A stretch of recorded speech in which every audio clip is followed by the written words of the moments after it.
नमस्कार दोस्तों, मैं अतुल गौर।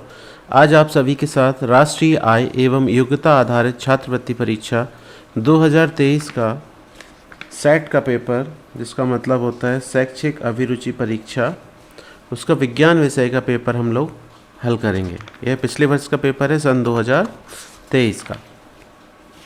चलिए फटाफट शुरू करते हैं और देख लेते हैं कि हमारा पहला प्रश्न है कि खाने के सोडे का रासायनिक सूत्र क्या होता है। तो खाने के सोडे का रासायनिक सूत्र होता है NaHCO3। ठीक है, जो Na2CO3 होता है वो धावन सोडा का सूत्र होता है। दोनों में अंतर हमेशा याद रखें। Na2CO3 धावन सोडा का सूत्र होता है, वहीं NaHCO3 खाने वाले सोडे का सूत्र होता है। तो इसका सही आंसर होगा नंबर 2। अगले क्वेश्चन की तरफ बढ़ते हैं। एक रासायनिक परिवर्तन का उदाहरण है। हमें बताना है कि इनमें से रासायनिक परिवर्तन कौन सा है। मोम का पिघलना, चीनी का शरबत बनना, लोहे में जंग लगना, नमक और पानी का घोल। देखिए, हमें पहले पता होना चाहिए कि भौतिक परिवर्तन और रासायनिक परिवर्तन क्या होते हैं। तो भौतिक परिवर्तन वो परिवर्तन होते हैं जिसमें कोई नया पदार्थ नहीं बनता है और वह अपनी पुरानी अवस्था में लौट सकता है। तो हम देखेंगे कि जो मोम का पिघलना होता है वो पिघल भी जाएगी मोम, तो बाद में फिर से उससे हम जमा सकते हैं। तो ये तो बिल्कुल भी नहीं है। चीनी का शरबत बनना, चीनी से शरबत बनना भी कोई रासायनिक परिवर्तन नहीं है। चीनी में घोली जा सकती है पानी में और फिर उसको अलग भी किया जा सकता है। नमक और पानी का घोल भी इसी तरीके से है। नमक को पानी में घोलो और फिर उसे उबाल कर फिर से नमक को अलग किया जा सकता है। तो लोहे में जंग लगने से एक नया उत्पाद बनता है जंग, और फिर से जंग को फिर से लोहे में बदलना कोई आसान प्रक्रिया नहीं है, या फिर बड़ी मुश्किल से बदला जा सकता है या बदला ही नहीं जा सकता है। इसीलिए रासायनिक परिवर्तन का उदाहरण है लोहे में जंग लगना। देख लेते हैं कि हमारा 93वां क्वेश्चन है। तीसरा क्वेश्चन है, किसी तत्व के समान परमाणु क्रमांक परंतु विभिन्न परमाणु भार वाले परमाणुओं को कहते हैं। ठीक है, परमाणु क्रमांक क्या होना चाहिए? समान। और परमाणु भार क्या होना चाहिए? भिन्न। तो हम जानते हैं जब परमाणु क्रमांक समान है तो वो समस्थानिक कहलाते हैं। क्या कहलाते हैं? समस्थानिक। ये हमने पढ़ा भी है कक्षा 8 में कि हाइड्रोजन के 3 समस्थानिक होते हैं, 1H1, 1S2 और 1S3। इसको प्रोटियम, ड्यूटीरियम और ट्राइटियम कहते हैं। तो जब भी किसी परमाणु के परमाणु क्रमांक समान होते हैं लेकिन परमाणु भार भिन्न होते हैं तो उसको समस्थानिक कहते हैं। आगे बढ़ते हैं 94वें प्रश्न की ओर। तो 94वें क्वेश्चन है कि जिप्सम किसका अयस्क है? आयरन का, कॉपर का, जिंक का या कैल्शियम का? तो ये हमें सबको पता है कि जिप्सम जो होता है वो कैल्शियम का अयस्क होता है। ठीक है, अगला प्रश्न है, जल में ऑक्सीजन की संयोजकता होती है। देखिए, जल में ऑक्सीजन की संयोजकता कितनी होती है? जल का सूत्र क्या होता है? H2O। अब देखिए, ऑक्सीजन से कितने हाइड्रोजन जोड़े हैं? 2। तो इसकी संयोजकता कितनी होगी? 2। तो जल में ऑक्सीजन की संयोजकता होती है 2। अगले प्रश्न की ओर बढ़ते हैं जल्दी से। निम्नलिखित में से प्रोटॉनों और इलेक्ट्रॉनों की संख्या का कौन सा सेट क्लोराइड आयन में पाया जाता है? देखिए, पहले तो सबसे पहले समझ लेना चाहिए कि जो क्लोरीन होती है Cl और उसके ऊपर नेगेटिव का मतलब क्या है। तो इसका मतलब है इस पर एक ऋण आयन है। कैसा आयन है? ऋण आयन। और ऋण आयन जब आता है जब किसी परमाणु के पास एक इलेक्ट्रॉन एक्स्ट्रा आ जाए। जब इलेक्ट्रॉन छोड़ के जाता है तो उस पर क्या आता है? धन आयन आता है। जैसे देखिए, H का ऊपर धन आयन आता है, वैसे ही क्लोरीन के ऊपर क्या आता है? ऋण आयन। तो इसको क्लोराइड आयन कहा है इन्होंने। तो पूछ रहे हैं इनमें से कौन सा सेट सही है। तो बिल्कुल ये वाला सेट सही है। क्यों है ये वाला सेट सही? क्योंकि प्रोटॉन इसमें 17 होते हैं और एक इलेक्ट्रॉन इसके पास एक्स्ट्रा है, तो वो है 18। तो इसका आंसर नंबर 4 सही है। चलिए 97 वाला प्रश्न देख लेते हैं। निम्नलिखित में से कौन सा प्रोड्यूसर गैस है? तो इसका सही आंसर है carbon monoxide plus nitrogen gas. Carbon monoxide plus nitrogen gas के कॉम्बिनेशन को प्रोड्यूसर गैस कहते हैं। इनके नाम भी याद रख लें, कार्बन मोनोऑक्साइड, और N2 को नाइट्रोजन गैस कहते हैं।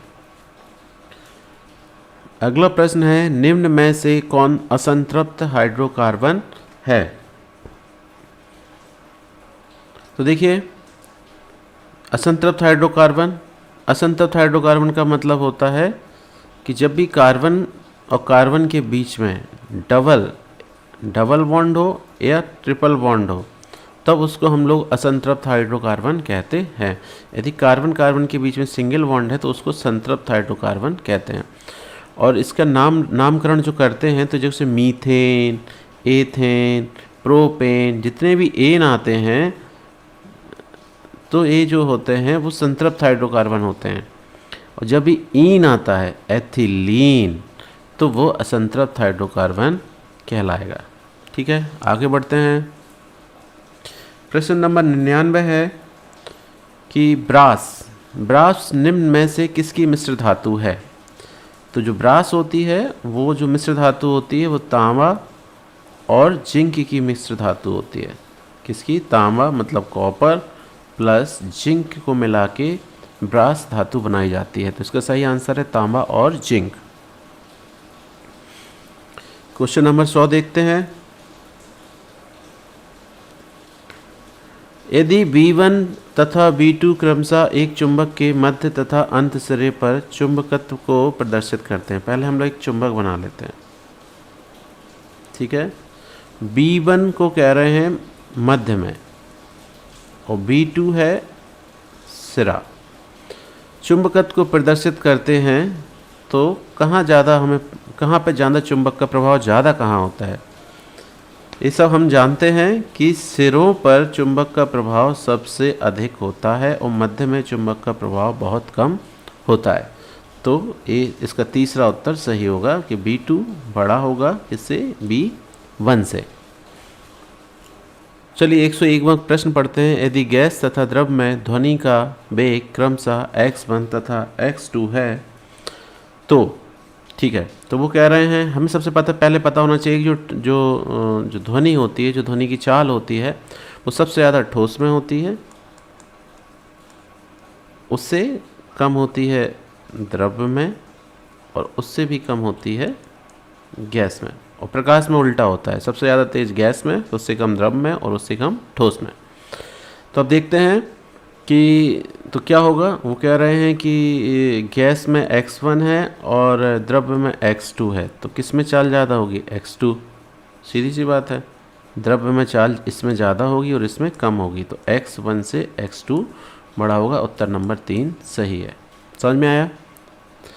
मतलब ये है कि सबसे तेज़ चलती है ठोस में ध्वनि, इसके बाद चलती है द्रव में, और फिर चलती है गैस में। तो ठोस तो पूछा ही नहीं गया है। द्रव है x2 और गैस है x1, तो कौन सा बड़ा होगा? x2 बड़ा होगा। ये वाला सही है। चलिए 102वां प्रश्न देख लेते हैं। मानव नेत्र का लेंस निम्नलिखित में कौन सा होता है? अभिसारी, अपसारी, आधा अभिसारी तथा आधा अपसारी, इनमें से कोई भी नहीं। तो मानव जो लेंस होता है, उसका जो लेंस होता है वो अभिसारी होता है। कैसा होता है? अभिसारी। इसका सही उत्तर है अभिसारी। 103वां प्रश्न देखते हैं। निम्नलिखित में से कौन सा मिलान सही है? पंखे के ब्लेड की गति वृत्तीय होती है, मार्च पास्ट करते सिपाहियों की गति घूर्णन होती है, झूलते बच्चे की गति सरल गति होती है, सूर्य के चारों ओर घूमती पृथ्वी की गति दोलन गति। ये तीनों गलत हैं। इसका पहला उत्तर सही है कि पंखे के ब्लेड की गति वृत्तीय गति होती। पंखा जो है वो एक वृत्त में ऐसे ऐसे गोल गोल घूमता है। ठीक है, अगला प्रश्न है, ऊष्मीय ऊर्जा का मात्रक है। देखिए, किसी भी प्रकार की ऊर्जा हो उसमें ज़्यादा सोचने की ज़रूरत नहीं है, उसका मात्रक जूल या कैलोरी ही होता है। तो इसका सही उत्तर है जूल। 105वां क्वेश्चन है, निम्नलिखित में से कौन सा अनवीकरणीय ऊर्जा का उदाहरण है? अनवीकरणीय ऊर्जा के ऐसे स्रोत होते हैं जो एक समय पर समाप्त हो जाएंगे। तो सौर ऊर्जा नवीकरणीय है, भूताप नवीकरणीय है, पवन ऊर्जा नवीकरणीय, ये कभी समाप्त नहीं होंगे। एक समय पर जो समाप्त होगा वो है पेट्रोलियम गैस। इसीलिए इसका सही उत्तर है अनवीकरणीय ऊर्जा का स्रोत पेट्रोलियम गैस। 106 क्वेश्चन की ओर देखते हैं। निम्नलिखित में से कौन ध्वनि परावर्तन का उदाहरण नहीं है? प्रतिध्वनि, अनुरणन, खिलौना टेलीफोन, इनमें से कोई नहीं। देखो, प्रतिध्वनि का मतलब होता है प्रतिध्वनि या फिर परावर्तन। ध्वनि परावर्तन का मतलब जैसे हम लोग यहाँ से कोई व्यक्ति आवाज़ दे और वो वहाँ से जाए और वहाँ से लौट के टकरा के वापस आती है, तो ये दोनों तो ध्वनि परावर्तन का उदाहरण है। लेकिन खिलौना टेलीफोन है वो ध्वनि परावर्तन का उदाहरण नहीं है। तो इसका सही उत्तर है 3। निम्नलिखित में से कौन ब्राउज़र नाम है? देखिए, Netscape, world wide web, launcher, email. देखो, ईमेल, वर्ल्ड वाइड वेब और लॉन्चर ये तीनों ही गलत हैं। इसका सही उत्तर है नेटस्केप। नेटस्केप एक ब्राउज़र है जिससे हम लोग इंटरनेट पर कोई चीज़ सर्च कर सकते हैं। 108वां प्रश्न देखेंगे कि प्रकाश की किरणें जब प्रकाशिक केंद्र से होकर गुजरती हैं तो उनमें विचलन होता है। ये पॉइंट ए बोला है इन्होंने। और फिर बी पे बोलते हैं उत्तल दर्पणों का उपयोग ट्रैफिक अवलोकन वाले दर्पणों में होता है। तो उनमें से वो पूछ रहे हैं कि क्या सही है, केवल पहला ए वाला सही है पॉइंट, या बी सही है, या ए और बी दोनों सही है, या फिर दोनों ही गलत हैं। तो देखिए, ए और बी दोनों ही पॉइंट सही हैं। प्रकाश की किरणें जब प्रकाश के केंद्र से गुजरती हैं तो उनमें विचलन नहीं होता, ये बिल्कुल सही है। और दूसरा, उत्तल दर्पणों का उपयोग ट्रैफिक अवलोकन वाले दर्पणों में होता है, ये भी बिल्कुल सही है। तो इसका उत्तर है उत्तर नंबर 3। अगला प्रश्न देखते हैं 109 नंबर का। रक्त का लाल रंग किस वर्णक के कारण होता है? ये तो बहुत ही इजी क्वेश्चन है। जो रक्त का लाल रंग होता है वो एक जो वर्णक होता है उसे हीमोग्लोबिन कहते हैं। इसकी वजह से इसका रंग जो होता है वो लाल होता है। 110वें प्रश्न की ओर चलते हैं। मलेरिया रोग उत्पन्न होता है। मलेरिया तो वैसे तो मच्छर काटने से होता है, सबको पता होगा। इसका जो वाहक होता है वो मादा एनाफिलीज मच्छर होती है, जिसके काटने से मलेरिया फैलता है। लेकिन उस मच्छर के अंदर ऐसा कौन सा सूक्ष्म जीव होता है जो बीमारी एक व्यक्ति से दूसरे व्यक्ति को फैलाता है? तो हमें पता होना चाहिए कि वो एक प्रकार का प्रोटोजोआ होता है और वो है प्लाज्मोडियम। तो इसका सही उत्तर है प्लाज्मोडियम। वैसे वाहक कोई पूछे, बैक्टर पूछे, तो उसका सही उत्तर होगा मादा एनाफिलीज। 111वां प्रश्न है। सर्वदाता रुधिरवर्ग है। सर्वदाता का मतलब होता है ऐसा रुधिरवर्ग जो किसी भी रुधिरवर्ग को रक्त दान कर सकता है। तो हमें पता है ओ जो ब्लड ग्रुप होता है वो सभी को ब्लड दे सकता है। तो सर्वदाता जो सर्वदाता होते हैं वो होता है ओ, और सर्वग्राही जो सबसे खून ले ले वो होता है ए वी। नेक्स्ट देखते हैं। केंचुए में उत्सर्जी अंग होता है। ये क्वेश्चन मैं देखता हूँ कई बार ये क्वेश्चन रिपीट होता है कि केंचुए में उत्सर्जी अंग होता है। वैसे तो देखिए, एक क्वेश्चन और भी बहुत इंपॉर्टेंट है कि केंचुए किस अंग से सांस लेते हैं? तो उसका आंसर होता है त्वचा। यहाँ पर देखिए क्वेश्चन है केंचुए में उत्सर्जी अंग होता है। तो केंचुए के जो उत्सर्जी अंग होते हैं उसको उत्सर्गिका कहते हैं। इसका सही आंसर है उत्सर्गिका। 113वां प्रश्न देखते हैं। श्रवणेंद्रिय है। श्रवणेंद्रिय मतलब श्रवण। श्रवण का मतलब क्या होता है? सुनना। तो हम सबको ये तो बहुत ही सरल प्रश्न है कि कौन से अंग से हमें सुनाई देता है? तो इसका सही उत्तर है कान। कान से हम सुनते हैं। ठीक है। 114वां क्वेश्चन है। विटामिन डी की कमी से कौन सा रोग हो जाता है? तो देखिए, विटामिन डी की कमी से होने वाला रोग है सूखा रोग। बाकी हमें पता होना चाहिए कि एनीमिया, रतौंधी और दांतों में सूजन कौन से विटामिन से होती है। इसके लिए पूरा एक विटामिन का चार्ट आता है, उसको हमें याद करने की आवश्यकता है।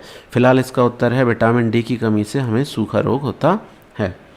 115वां क्वेश्चन है। मानव शरीर के सबसे बड़ी पाचक ग्रंथि कौन सी होती है?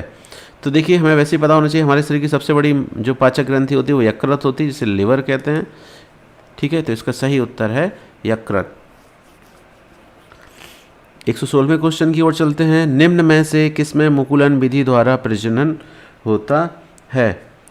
तो ये तो सब हमने पढ़ा है कि जो हाइड्रा होता है इसमें मुकुलन विधि के द्वारा प्रजनन होता है।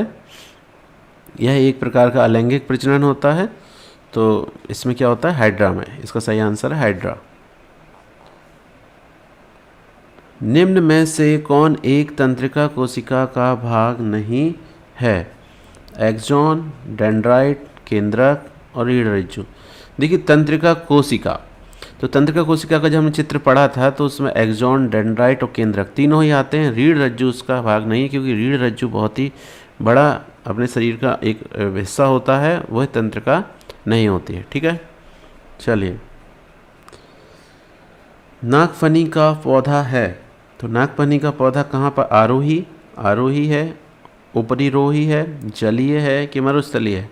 तो इसका सही आंसर है मरुस्थलीय। देखो नागफनी में कांटे होते हैं और जितने भी जो कांटों वाले पौधे ज़्यादातर होते हैं वो मरुस्थलीय पौधे होते हैं, रेगिस्तान में पाए जाते हैं। 119वां क्वेश्चन देखिए। निम्न में से कौन रेशा प्रदान करने वाला पौधा है? जूट, नीम, सिनकोना, ये सभी। देखो नीम से कोई रेशा प्राप्त नहीं होते हैं, सिनकोना से एक दवाई बनती है लेकिन रेशा नहीं प्राप्त होता है। जो रेशा प्राप्त होता है वो जूट से प्राप्त होता है, तो इसका सही उत्तर है जूट। कोशिका का ऊर्जाग्रह है, ये क्वेश्चन बड़ा रिपीट होता है लगभग हर साल। तो कोशिका का ऊर्जाग्रह या पावर हाउस जो है वो माइटोकॉन्ड्रिया को कहते हैं। इसका सही उत्तर है माइटोकॉन्ड्रिया। कोनेन की छाल को किस बीमारी के लिए उपयोग किया जाता है? तो इसका सही उत्तर है कोनेन की छाल को उपयोग जो है मलेरिया की बीमारी के लिए किया जाता है। तो मलेरिया का इलाज किया जाता है कोनेन की छाल से।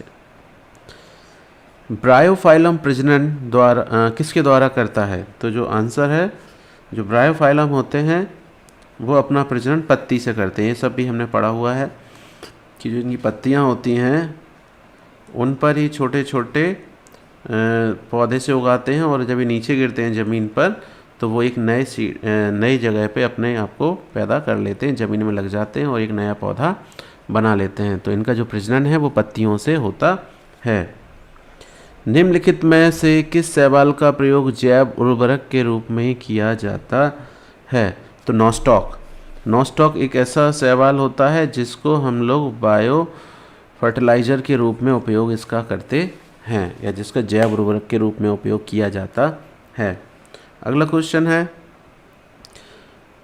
वो प्रक्रिया जो दुग्ध में स्थित सभी सूक्ष्म कीटाणु को मार देती है या निष्क्रिय कर देती है उसको क्या कहते हैं? तो क्वेश्चन का आंसर है पास्चुराइजेशन। उस क्रिया को जो कहते हैं पास्चुराइजेशन। इसमें एक निश्चित तापमान पर निश्चित समय के लिए दूध को गर्म किया जाता है जिससे उसके सभी कीटाणु मर जाते हैं। तो इस क्रिया को पास्चुराइजेशन कहते हैं और इस क्रिया की खोज करने वाले वैज्ञानिक का नाम था लुई पास्चर। इसको याद रखें, इम्पॉर्टेंट है। और 125वां प्रश्न है कि अपुष्पी पौधा है, इनमें से अपुष्पी पौधा है तो हमें पता है आम में भी पुष्प आता है, जामुन में पुष्प आता है, केला में पुष्प आता है। तो किसका नहीं पता है? फर्न में कोई पुष्प नहीं आता है। फर्न के अलावा मॉस, दो पौधे हम याद रखें कि जिनमें कोई पुष्प नहीं आता, इसीलिए इन्हें अपुष्पी पौधा कहते हैं।